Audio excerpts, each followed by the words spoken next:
اليوم أكملت لكم دينكم. On this day, I have completed for you your religion.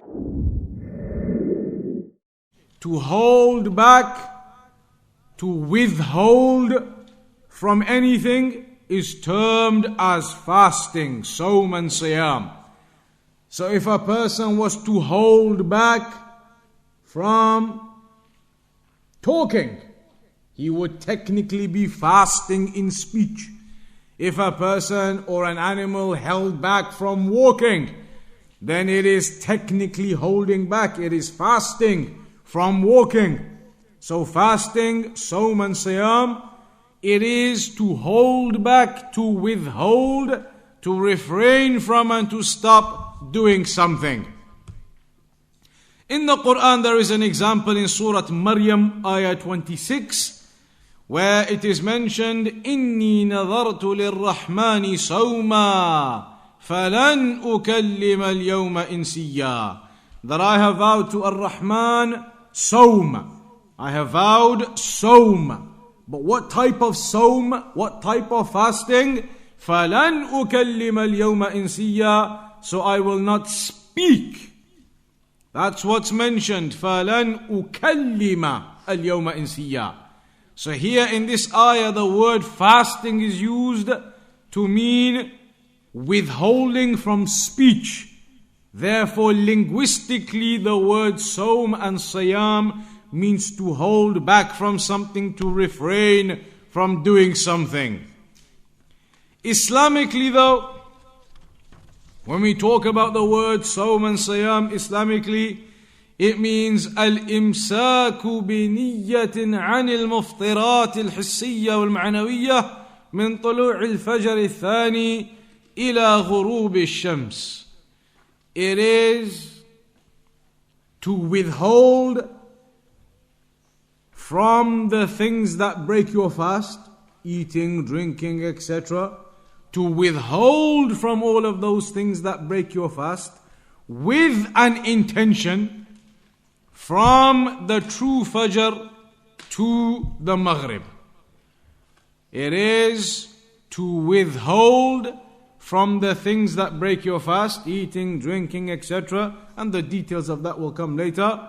To withhold from those affairs with an intention from the true Fajr till the Maghrib.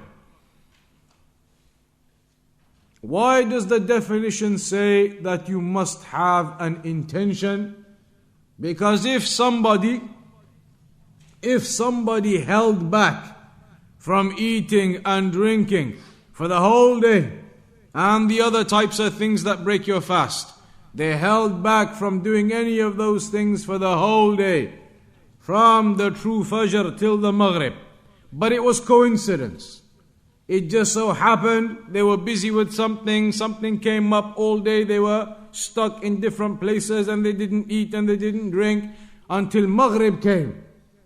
So now that whole day they have withheld from water, from drink, from food, from all of the affairs. They have withheld for a full day, but only because it was coincidence. They were stuck here, they were stuck there. So will that day count as a day of fasting for that person? It will not count Islamically as a fast. Even though he did what is required. He didn't eat, he didn't drink, he didn't engage in intercourse, etc. He didn't engage in any of the things that break your fast. But there was one vital factor missing, which is the intention. He hadn't intended it. It just so happened the whole day went by and he didn't engage in any of those things. So linguistically he fasted. He held back. He withheld from those things. But Islamically it's not termed as a fast because he didn't do that with an intention. Also the definition says it must be from the true Fajr till the Maghrib. What is the true Fajr?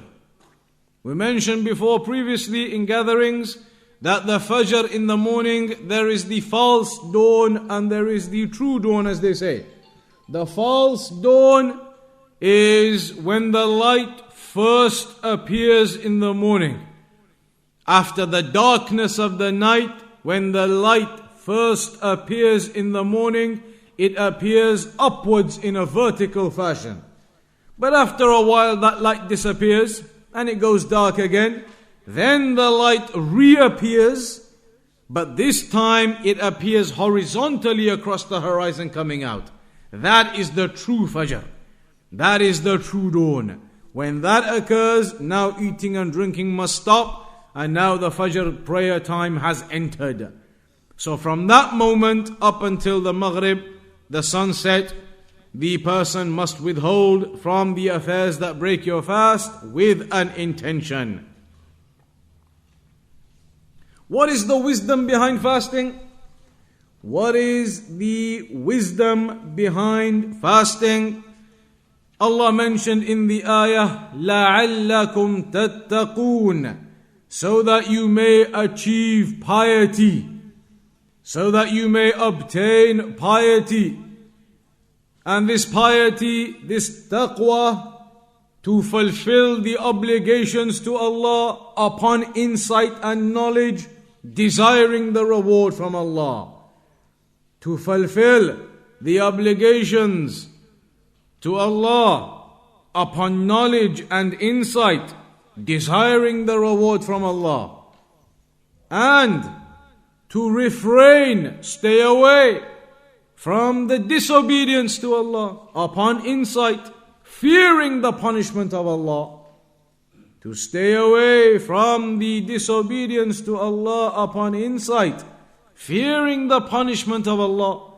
This is in essence taqwa. Fulfilling the obligations, desiring the reward upon knowledge, and staying away from the prohibitions, fearing the punishment upon knowledge. That is in essence taqwa. So a person, he achieves this taqwa through fasting. Because fasting, it gives that person self-restraint, gives a person control of himself, gives a person patience.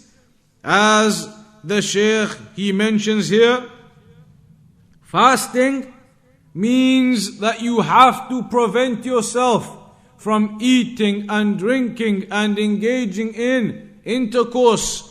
And those are the types of affairs, eating and drinking and the intimate relations. Those are the types of affairs that will lead a person to wrongdoing if he engages in them excessively.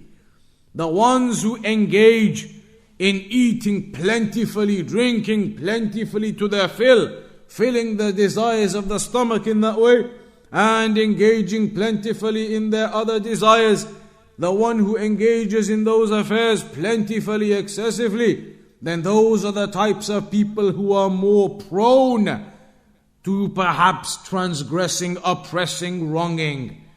But when, therefore, a person stops that eating, stops that drinking, controls the desire of his stomach, and controls the other desires that an individual has, then after that control, after stopping himself from engaging in those acts, it brings about some control and self-restraint.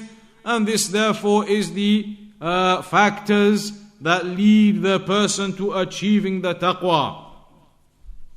Similarly, Shaykh al-Fawzan, he mentions that it is said in the narration that the shaitan runs in the veins of a person like the blood runs through a person. The shaitan flows through the person like the flow of the blood. So when a person does not eat and does not drink, then his insides and his flow of blood becomes constricted. The veins and the arteries become constricted. And as a consequence of that, it narrows the flow of the shaitan through the person's body. So this also allows and helps for the person to achieve and to practice and to implement that taqwa.